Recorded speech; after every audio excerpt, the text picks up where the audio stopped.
Hello बच्चों। बेटा हम लोग आज स्टार्ट करने वाले हैं sexual reproduction in flowering plants. Sexual reproduction in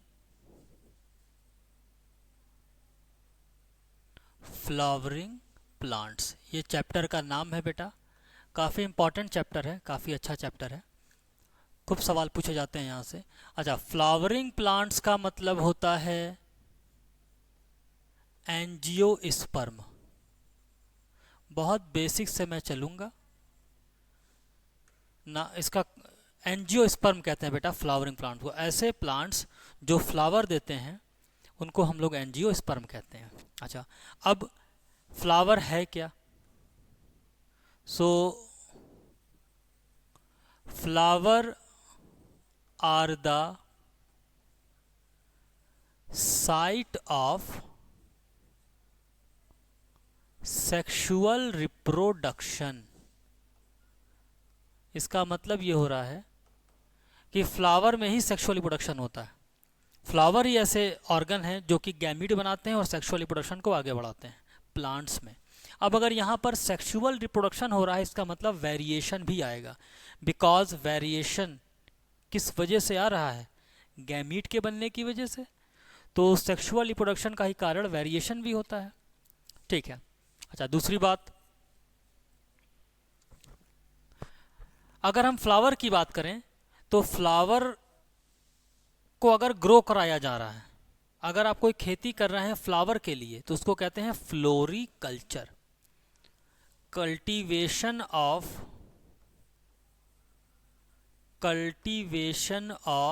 plant for flowers, इसको कहते हैं फ्लोरिकल्चर। मतलब अगर फ्लावर के लिए आप एग्रीकल्चर कर रहे हैं तो आप उसको कहेंगे फ्लोरिकल्चर। अब फ्लावर में दो रिप्रोडक्टिव वर्ल होते हैं जिनकी वजह से रिप्रोडक्शन होता है। मान लीजिए ये है फ्लावर, और फ्लावर में एक होते हैं एसेसरी वर्ल और एक होते हैं reproductive whorl. Reproductive whorl, accessory whorl में आ जाते हैं बच्चों कैलिक्स एंड कोरोला। वहीं रिप्रोडक्टिव वर्ल में आ जाएंगे androecium and gynoecium. Accessory whorl को हम लोग नॉन इसेंशियल वर्ल भी कहते हैं। वहीं रिप्रोडक्टिव वर्ल को हम लोग इसेंशियल वर्ल भी कहते हैं। मतलब ये ज़रूरी है, इसेंशियल वर्ल्ड। इसको इसेंशियल वर्ल्ड भी बोलते हैं, क्योंकि अगर ये दोनों नहीं होंगे तो रिप्रोडक्शन कैसे होगा, कौन कराएगा। इतनी बात समझ में आ गई। एक पॉइंट और लिखते हैं बेटा हम। पूछा जाता है आपसे एग्जाम में कि सेक्सुअल रिप्रोडक्शन का एंड प्रोडक्ट क्या है एंजियोस्पर्म में। तो इन एंजियोस्पर्म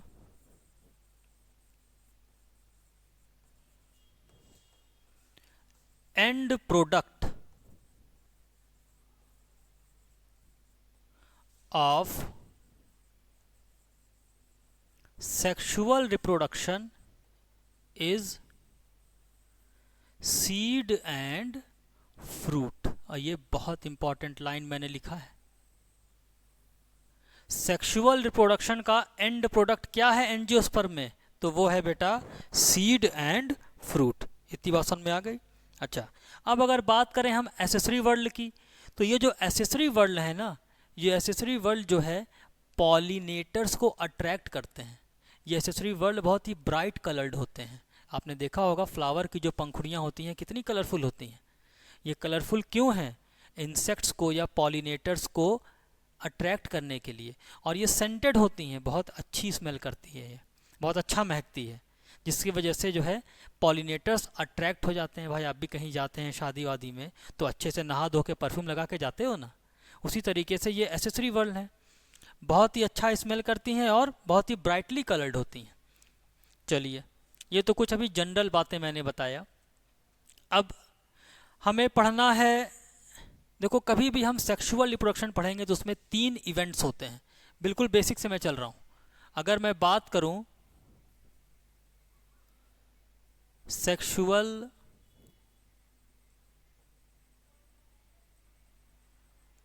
रिप्रोडक्शन की, तो सेक्सुअल रिप्रोडक्शन जो है बेटा वो दो, इसमें सॉरी 3 इवेंट होते हैं। कितने? 3 इवेंट। कौन कौन से? प्री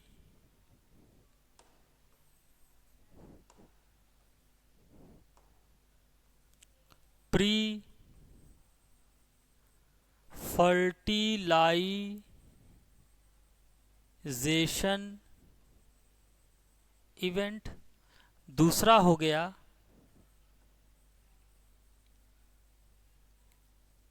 फर्टिलाइजेशन, और तीसरा हो गया पोस्ट फर्टिलाइजेशन।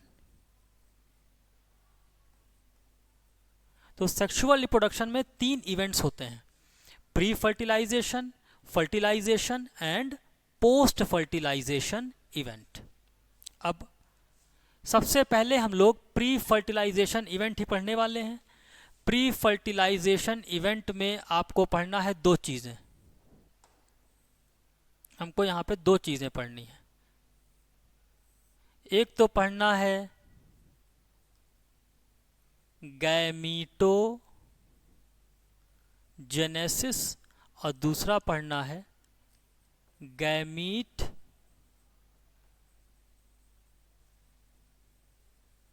ट्रांसफर। क्योंकि यहाँ पर जो गैमीट होते हैं ना, मेल और फीमेल गैमीट, ये दोनों ही इमोटाइल होते हैं, चल नहीं पाते, तो उनको ट्रांसपोर्ट कराना पड़ेगा, पॉलिनेशन कराना पड़ेगा उनका। तो 2 चीज़ें पढ़ने हैं प्री फर्टिलाइजेशन इवेंट में, गैमीटोजेनेसिस एंड गैमीट ट्रांसफर। पहला स्टार्ट करेंगे गैमीटोजेनेसिस। तो आपको ये सीक्वेंस पता होना चाहिए कि हमको पढ़ना क्या है। तो अभी हम स्टार्ट करने वाले हैं गैमीटोजेनेसिस। गैमीटोजेनेसिस का मतलब होता है process of formation of gamete. अब यहां गैमीट तो 2 तरीके के हैं, मेल गैमीट और फीमेल गैमीट। तो सबसे पहले हम लोग मेल गैमीट की बात करेंगे। भाई गैमीट तो 2 टाइप के हैं ना, मेल गैमीट और फीमेल गैमीट। मेल गैमीट और फीमेल गैमीट। सबसे पहले बात करेंगे मेल गैमीट की। तो मेल गैमीट कौन बनाता है, कैसा होता है, उस ऑर्गन को क्या कहते हैं, तो ये सारी बातें अभी हम लोगों को सीखना होगा। चलो बेटा, तो गैमीटोजेनेसिस में हम लोग को पढ़ना है स्टेमेन। गैमीटोजेनेसिस कहाँ होती है? स्टेमेन में। मेल के केस में बात कर रहे हैं हम, स्टेमेन। अब स्टेमेन कैसा दिखाई देता है? देखिए बच्चों, ये एक फ्लावर है, ये फ्लावर की डंडी है जिसको आप लोग कहते हैं पेडिसल। ये स्वलन पार्ट है जिसको कहते हैं थैलामस या रिसेप्टिकल। थैलामस या रिसेप्टिकल। अब एक फ्लावर में देखिए सबसे बाहर की तरफ ये होता है कैलिक्स। अच्छा, थैलेमस पे जो है बहुत सारे नोड और इंटरनोड पाए जाते हैं, और इसी नोड से जो है हर एक वर्ड निकलता है। तो दिस इज कैलिक्स। कैलिक्स के बाद यहां पर होता है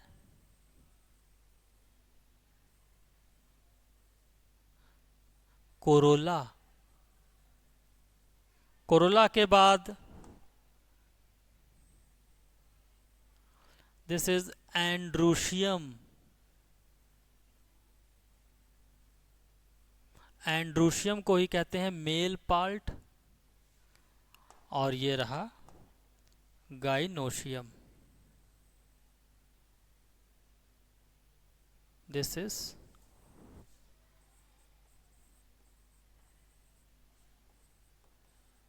गाइनोशियम। ये एक फ्लावर है बेटा। अब इस फ्लावर में जो है हम लोगों को सबसे पहले मेल पार्ट के बारे में पढ़ना है, दैट इज एंड्रूशियम, और एंड्रूशियम की ही यूनिट को कहते हैं स्टेमेन। चलिए, तो सबसे पहले हम लोग स्टार्ट करेंगे स्टेमेन के बारे में कि स्टेमेन कैसा होता है, क्या होता है stamen. Stamen is the male part of the flower. अच्छा, दूसरी चीज, स्टेमेन के दो पार्ट होते हैं, there are two part of stamen. देख लीजिए कौन कौन से। ये हो गया एक एंथर, और ये हो गया फिलामेंट या स्टॉक। इस पार्ट को हम कह रहे हैं एंथर, और इस पार्ट को हमने कह दिया फिलामेंट या स्टॉक। बहुत इजी है, फिलामेंट या स्टॉक। अच्छा, लीफ के स्टॉक को हम लोग पेटियोल कह रहे थे, फ्लावर के स्टॉक को हमने पेडिसिल कहा, और स्टेमेन के स्टॉक को हम लोगों ने फिलामेंट कहा है। वहीं अगर बात करें ब्राउन एल्गी की, तो ब्राउन एल्गी में जो स्टॉक था उसको हम लोग स्टाइप कह रहे थे। तो जब तक कंपेयर नहीं करोगे चीज़ें याद नहीं होंगी। चलो नेक्स्ट। तो ये हो गया बेटा एक स्टेमेन। इस स्टेमेन में आप देख रहे हैं दो लोब है ना, एक लोब ये है, एक लोब ये है, इसीलिए स्टेमेन है di, anther is dithecous. दो थीका है ना, ये दो लोब हैं तो dithecous. Bilobed and tetrasporangiate. अब इसको ध्यान से समझना। मैंने कहा यहां एंथर में दो लोब दिखाई दे रहे हैं, बाई लोब्ड। अब जब कट करेंगे तो आपको टेट्रा स्पोरेंजिएट भी दिखाई देगा। ठीक है, फिलहाल ये तीन चीज़ें एक साथ पूछी जाती हैं कि जनरली एंथर कैसा होता है, डाइथिकस, बाइलोब्ड और टेट्रा स्पोरेंजिएट। अब यहाँ पर एक एक्सेप्शन भी है। अगर हम एक्सेप्शन की बात करें तो यहाँ पे एक्सेप्शन है मालवेसी, चाइना रोज की जो फैमिली है, मालवेसी में जो एंथर होता है वो मोनोथीकस होता है, मोनोथीकस, और ये खूब पूछा जाता है। तो जनरली सब में कैसे होते हैं एंथर, बाइलोब्ड, डाइथिकस, लेकिन मालवेसी में मोनोथीकस और मोनोलोब्ड, एक लोब होगा। चलिए, अब एक लोब में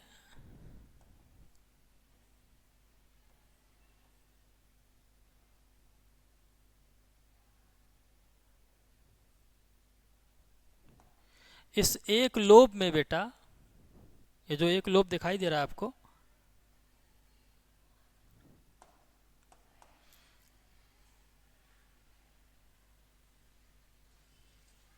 दो थीका दिखाई देते हैं, इनको कहते हैं थीका। दिस इज थीका, इसीलिए डाइथिकस। तो चारों तरफ दोनों लोब में चार हैं, तो टेट्रा स्पोरेंजिएट, इसको कहते हैं डाइथिकस बाइलोब टेट्रा स्पोरेंजिएट। आगे बढ़ेंगे।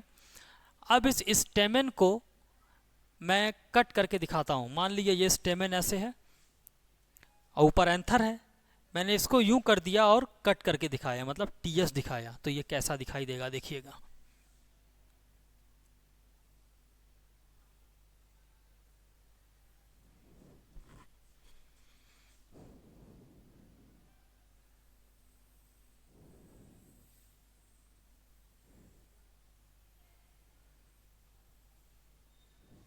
ये कुछ इस तरह का दिखाई देगा।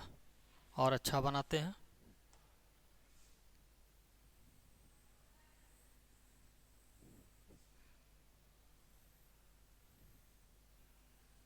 ठीक है बेटा, कुछ इस तरीके का दिखाई देगा। और इस आउटलाइन को कहते हैं, 4 साइड है ना, 1 2 3 4, तो इसे हम लोग कहेंगे टेट्रागोनल। टेट्रागोनल मतलब 4 साइडेड, 4 साइडेड है, 4 साइड निकली हुई है तो 4 साइडेड टेट्रागोनल। अच्छा, अब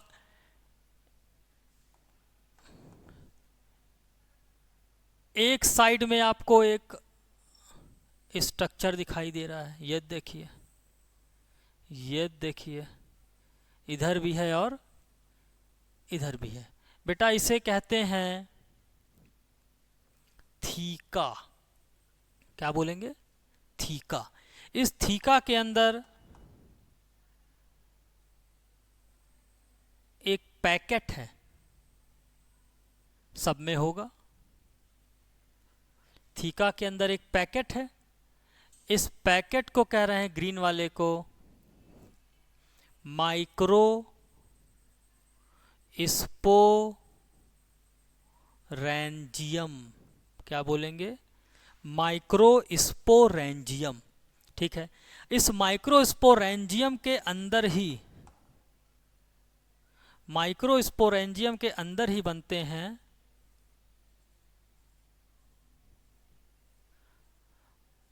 पॉलन ग्रेन।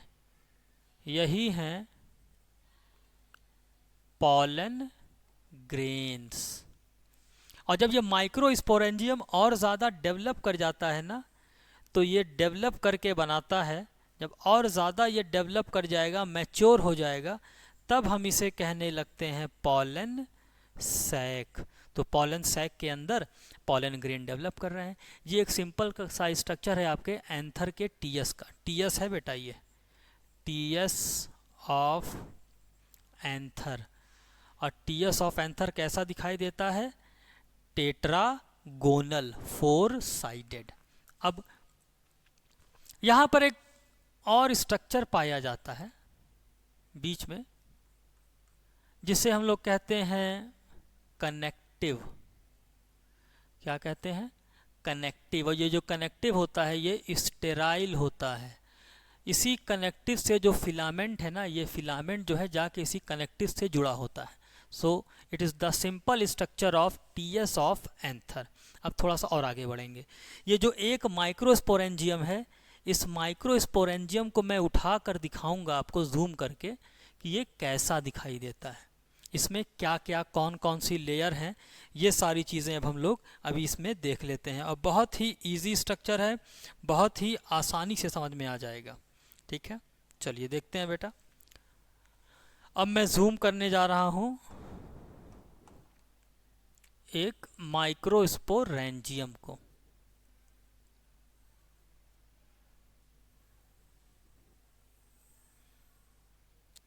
एक माइक्रोस्पोरेंजियम में 4 लेयर होती है।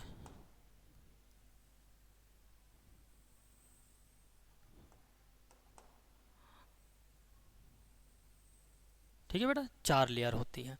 एक माइक्रोस्पोरेंजियम को जब हम उठा के बाहर निकालेंगे तो इसमें 4 लेयर होती हैं। ये देख लीजिए, यहां से यहां तक 1 2 3 और एक 4। एक और मैं बना दूं इसको, 4 लेयर यहां से यहां तक। ये देखिए, ये इस लेयर को कहते हैं स्पोरोडर्म, या इसी को हम कह दें सेल वॉल। कितनी है ये? 4 लेयर हैं, 4 लेयर हैं। सबसे बाहर वाली, पहली वाली, इसे कहते हैं एपिडर्मिस। कितना इजी है, एपिडर्मिस। ये सेकंड वाली layer, this is known as endothecium.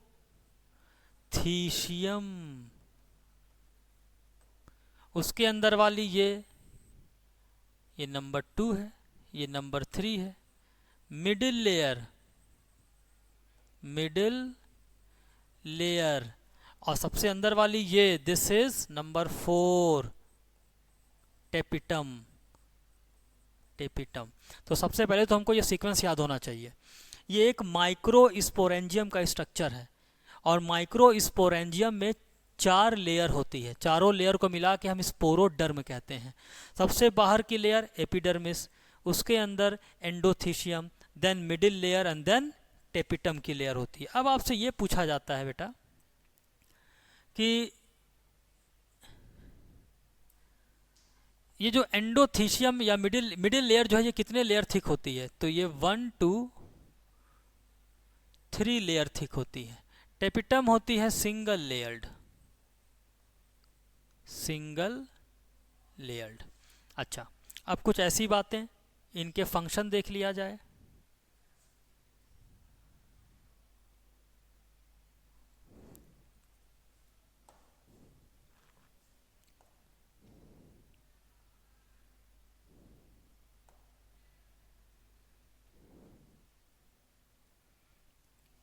हम लोग अभी इनके फंक्शन देख लेते हैं। बात करते हैं एपिडर्मिस, एंडोथीशियम और मिडिल लेयर की। एंडोथीशियम, एपिडर्मिस और मिडिल लेयर की। तो बेटा ये जो लेयर है ना, ये तीनों लेयर हेल्प करती हैं, helps in dehiscence of pollen. ये पॉलन के डेहिसेंस में हेल्प करती हैं। एक्चुअली क्या होती है ना, ये जो तीनों लेयर होती हैं ये हाइग्रोस्कोपिक होती हैं। हाइग्रोस्कोपिक का मतलब वाटर को एब्जॉर्ब करेंगे और वाटर को एब्जॉर्ब करके पट्ट से फट जाएंगे, और जब फट जाएंगे तो पॉलन ग्रेन बाहर रिलीज हो जाएगा। तो बस आपको यही याद करना है कि ऊपर की तीनों लेयर क्या करती हैं, हेल्प्स करती हैं डेहिसेंस ऑफ पॉलन ग्रेन में, हाइग्रोस्कोपिक होती हैं। और एक बात और याद रख लीजिएगा, प्रोटेक्शन, ये प्रोटेक्शन में भी रोल प्ले करती हैं। बस खत्म हो गया। अब टेपिटम पढ़ना है, टेपिटम काफ़ी इंपॉर्टेंट है, डिटेल में पढ़ेंगे हम लोग। टेपिटम के बारे में कुछ बातें याद रखनी है। इनर मोस्ट लेयर, सबसे पहली बात इनर मोस्ट लेयर। दूसरी बात मल्टी न्यूक्लिएटेड, मतलब इसमें जो न्यूक्लियस है वो एक से ज़्यादा हो सकता है, या तो बाई न्यूक्लिएटेड हो सकते हैं या मल्टी न्यूक्लिएटेड हो सकते हैं। तीसरी बात, ये जो टेपिटम की लेयर है ना, provide nutrition to developing pollen. ये जो पॉलन ग्रेन अंदर बन रहे हैं, इस पॉलन ग्रेन को ये न्यूट्रिशन प्रोवाइड करते हैं, ये लेयर, टेपिटम की लेयर। तो सोचो टेपिटम की लेयर न्यूट्रिशन कैसे देगा? जब उसके पास खुद होगा तभी तो देगा। तो ये जो टेपिटम की लेयर है ना, इसका साइटोप्लाज्म बहुत ही डेंस होता है, डेंस साइटोप्लाज्म। दूसरी चीज, ये स्टोर करके रखते हैं फूड मटेरियल को, store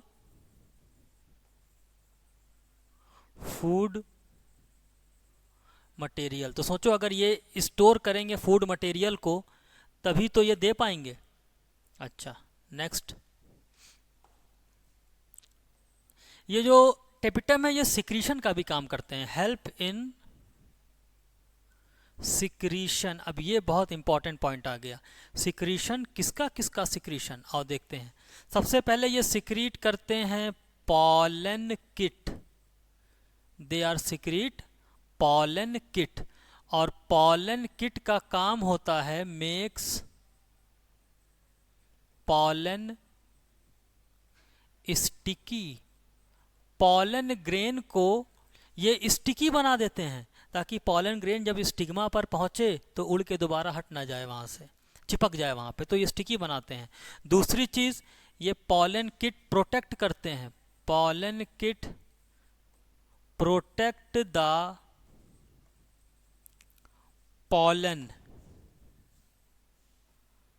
pollen grain, protect the pollen from UV rays. सोचो पॉलन ग्रेन कड़कड़ाती धूप में निकल गए स्टिग्मा की तलाश में और रास्ते में उनका डीएनए खराब हो गया, तो तो पॉलन किट का दो काम है, एक तो ये प्रोटेक्ट करता है पॉलन ग्रेन को अल्ट्रावायलेट रेस से, और दूसरा ये पॉलन ग्रेन को स्टिकी बनाता है, चिपचिपा बनाता है, ताकि वो स्टिग्मा पे जाए तो चिपक जाए।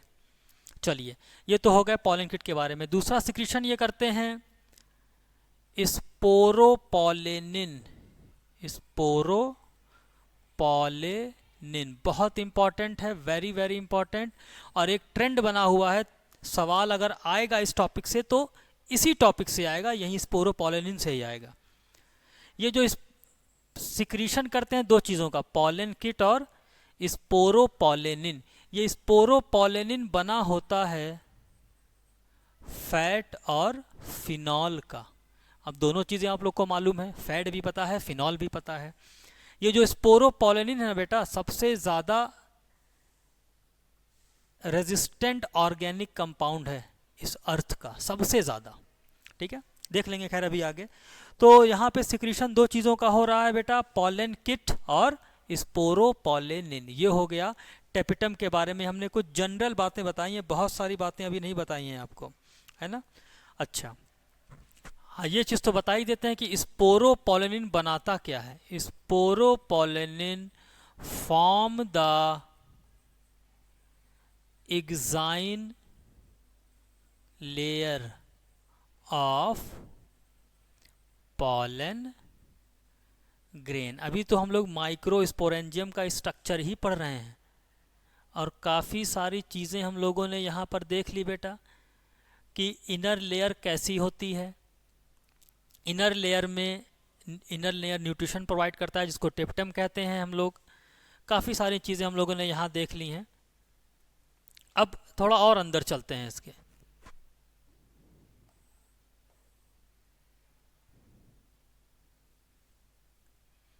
आइए यहाँ देखते हैं।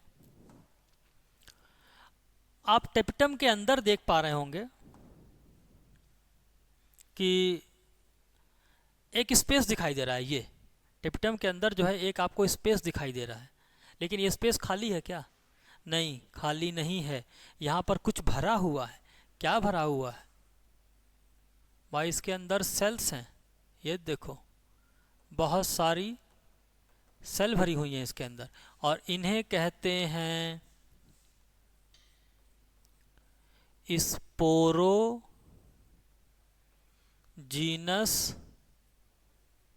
टिश्यू। स्पोरोजीनस टिश्यू मतलब ये स्पोर बनाएंगे, इसीलिए इनका नाम पड़ गया है स्पोरोजीनस टिश्यू। ठीक है बेटा। अब ये स्पोरोजीनस टिश्यू है तो इसका मतलब ये सेल के बने होंगे, इसमें बहुत सारी सेल्स हैं। स्पोरोजीनस टिश्यू बने होते हैं छोटे छोटे सेल्स के, और इन सेल्स का नाम है माइक्रो स्पोर मदर सेल, या इसे हम लोग कह देते हैं मियोसाइट्स, या इसका एक और नाम है पॉलन मदर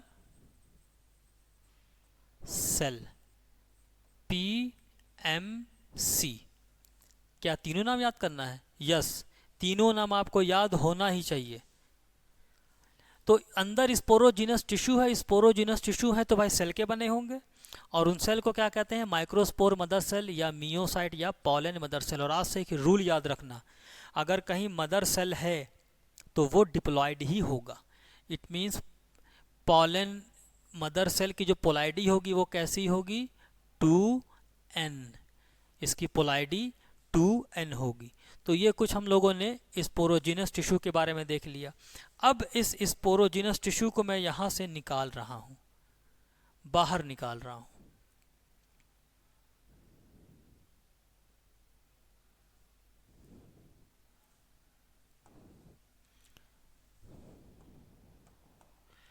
इस एक स्पोरोजीनस टिश्यू को हम यहाँ से बाहर निकाल रहे हैं। ये देखिए, ये है स्पोरोजीनस टिश्यू का एक सेल, और इसकी पोलाइडी है 2n। इसे हमने कह दिया पीएमसी। हो रहा सबके अंदर है, लेकिन अंदर कैसे प्रोसेस दिखाएंगे, तो हम बाहर प्रोसेस दिखा रहे हैं इसका। ये पूरी टिश्यू के अंदर होगा ये सब, लेकिन हम लोग बाहर देखेंगे कि बाहर कैसे होता है। चलिए, ये है पीएमसी। पीएमसी मतलब पॉलन मदर सेल। इसकी पोलैरिटी कैसी है, 2n।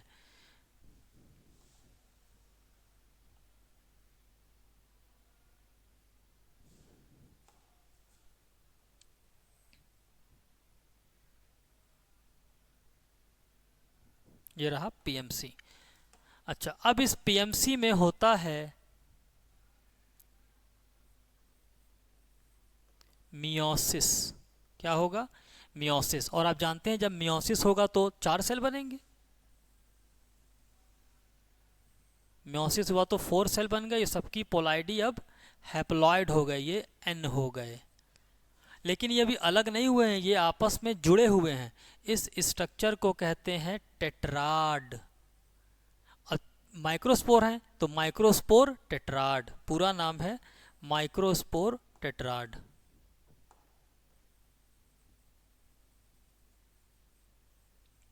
Microspore tetrad. भाई मियोसिस होगी तो 4 सेल बनेगी, और 4 सेल बनेगी तो फिर ये हैप्लॉइड हो जाएगा। अब चूंकि माइक्रोस्पोर बन रहे हैं तो इस प्रोसेस को क्या कह देंगे, इस प्रोसेस को कह देंगे माइक्रो स्पोरोजेनेसिस। अब अगर मेगास्पोर बन रहा होता तो मेगा स्पोरोजेनेसिस। तो याद रखिएगा, आगे ये काम आएगा हमारे। चलिए, ये हो गया मियोसिस, जिसके बाद बने माइक्रोस्पोर टेट्राइड। अब ये आपस में जुड़े हुए हैं ना, इसलिए जुड़े हुए हैं कि यहाँ पे थिकनिंग होती है, ये वॉल थिक होती है, कैलोज की बनी होती है।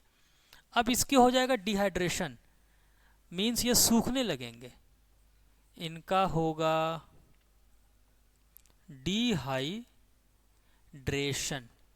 डिहाइड्रेशन का मतलब डी मीन्स निकल जाना, हाइड्रेशन मतलब वाटर का। तो जब वाटर निकल जाएगा यहाँ से तो उस प्रोसेस को हम लोग कहेंगे डिहाइड्रेशन। और डिहाइड्रेशन की वजह से ये चारों अलग हो जाएंगे, डिसोसिएशन हो जाएगा इनका, डिसोसिएशन। तो अब देखिए ये 4 सेल अलग हो गए और 4, ये चारों अलग हो गए। अब इन चारों को हम लोगों ने कहा पॉलन ग्रेन, या इसे हम लोग कह देते हैं मेल गैमिटोफाइट। मेल गैमिटोफाइट,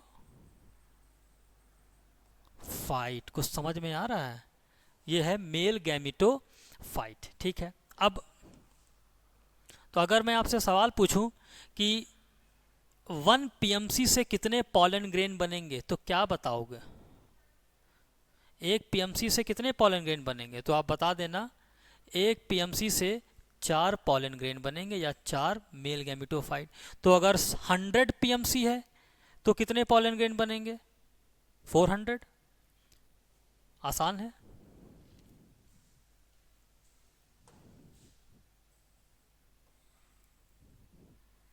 चलो आगे बढ़ते हैं बेटा।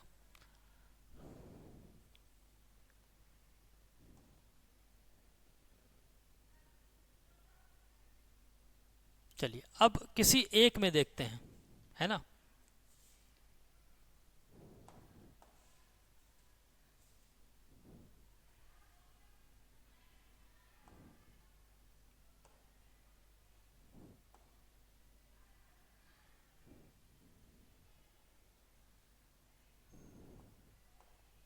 चलिए, अब इन चारों में होगा, लेकिन हम किसी एक को उठा रहे हैं। एक पॉलन, भाई ये पॉलन ग्रेन बन गया, लेकिन ये अभी इमेच्योर पॉलन ग्रेन है, मैच्योर नहीं है। अब किसी एक में देखते हैं।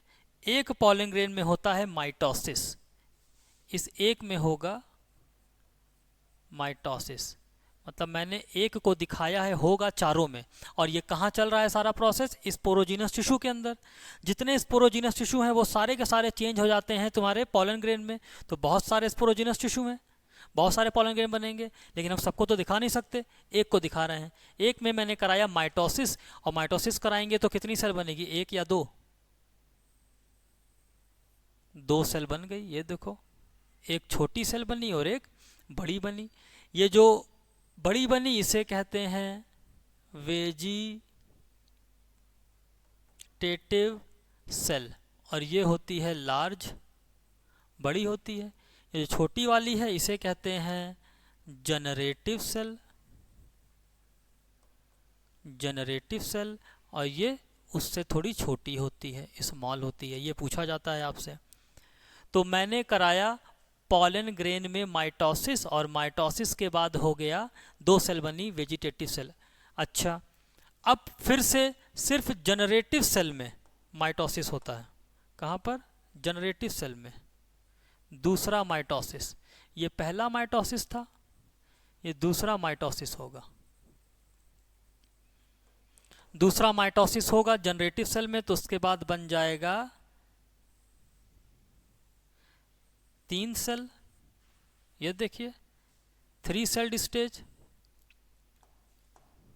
भाई इसे हम लोगों ने कह दिया 2 सेल्ड स्टेज, और इसे हम लोगों ने कह दिया 3 सेल्ड स्टेज।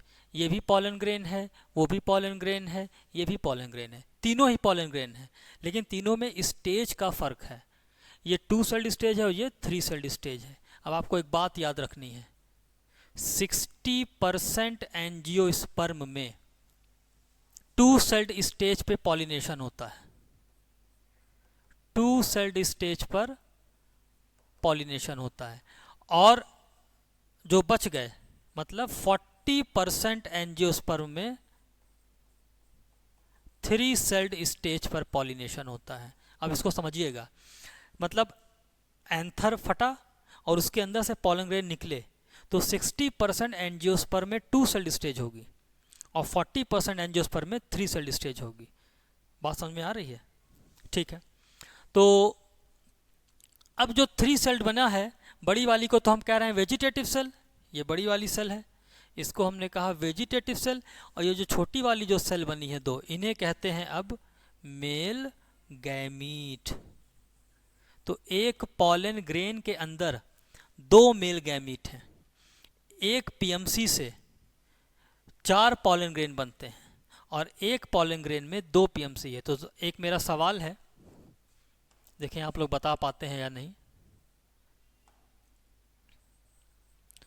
1 पीएमसी, एक पीएमसी से बना 4 पॉलन ग्रेन, तो बताओ कितने मेल गैमीट?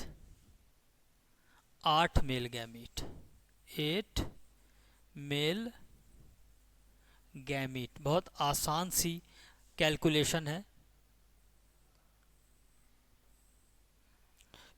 ठीक है। तो अगर हम कह रहे हैं जैसे कि मान लीजिए 10 पीएमसी है,